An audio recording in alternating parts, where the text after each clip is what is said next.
राह के पत्थर को चकनाचूर होना चाहिए, वार चाहे एक हो भरपूर होना चाहिए।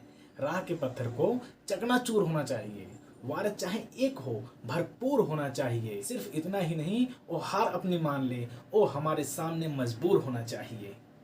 आपने कछुआ और खरगोश की कहानी बचपन में सुनी होगी, लेकिन आपको क्या पता है कि कछुआ खरगोश की कहानी आपने कंप्लीट नहीं सुनी, पूरी नहीं सुनी।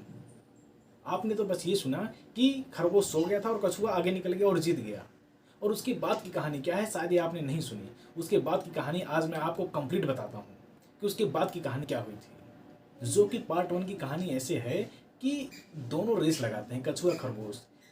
कछुआ धीरे धीरे चलते हुए भी रेस को जीत जाता है और खरगोश तेज चलते हुए भी रेस हार जाता है क्योंकि वो सो जाता है। पार्ट 1 वाली कहानी से हमें ये सीख मिलती है, slow and steady wins the race. अतः पार्ट 2 में खरगोश ये चीज़ ध्यान देता है, जो उसकी गलतियां उसको सीख लेता है कि हमने गलती क्या की है।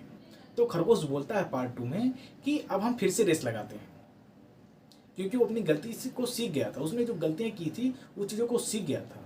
और इसमें क्या होता है, खरगोश जीत जाता है और कछुआ हार जाता है। पार्ट 2 से ये निष्कर्ष निकलता है, गलतियां ध्यान में रखो, सुधार करो, दोहराओ मत। पार्ट 2 में कछुआ जब हार जाता है तो पार्ट 3 आता है। पार्ट 3 में कछुआ कहता है चल एक बार और रेस लगाते हैं। तो दोनों फिर से रेस लगाते हैं। रेस लगाते टाइम जब थोड़ी सी आगे बढ़ते हैं तो देखते हैं नदी आता है और कछुआ नदी को पार हो जाता है और खरगोश वहीं पर रुक जाता है। कछुआ जीत जाता है। पार्ट 3 से हमें ये सीख मिलती है कि अपनी स्ट्रेंथ के अकॉर्डिंग अपनी स्ट्रेटजी बनाओ, अपनी रणनीति बनाओ। अब सुनो पार्ट 4 जो कि फाइनल पार्ट है। पार्ट 4 में क्या होता है, अब दोनों फिर से मैच करते हैं। इसमें देखो सबसे बड़ी चीज़ क्या होती है। पार्ट 4 जो कि फाइनल पार्ट है, इसमें क्या होता है, जब ज़मीन पर होते हैं तो खरगोश के ऊपर कछुआ, ध्यान सुनना, जब ज़मीन पर होते हैं तो खरगोश के ऊपर कछुआ और जब नदी में होते हैं तो कछुए के ऊपर खरगोश।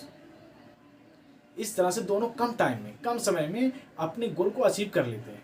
तो इस कहानी का सारांश क्या है, फ्रेंड्स ऐसे बनाओ कि जो आपको भी मोटिवेट करे, खुद भी आगे बढ़े, आपको भी आगे बढ़ाए। मोटिवेट लाइफ में ज़रूरी क्यों है और फ्रेंड अच्छे रखना ज़रूरी क्यों है, क्योंकि कहते हैं कि जैसी संगत वैसी रंगत।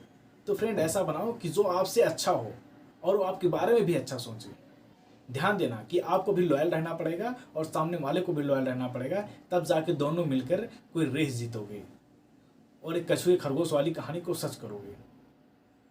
तो खुद मोटिवेट रहें, दूसरों को मोटिवेट करें। जब खुद दूसरे का सपोर्ट करेंगे तभी जाके दूसरा आपका सपोर्ट करेगा। ऊंचाई पर पहुंचने के लिए पहले जमीन पर दौड़ना पड़ता है। विश्वास ना हो तो हवाई जहाज को देख लीजिए। लाइक, सब्सक्राइब, कमेंट करना ना भूलें। जय हिंद, जय भारत।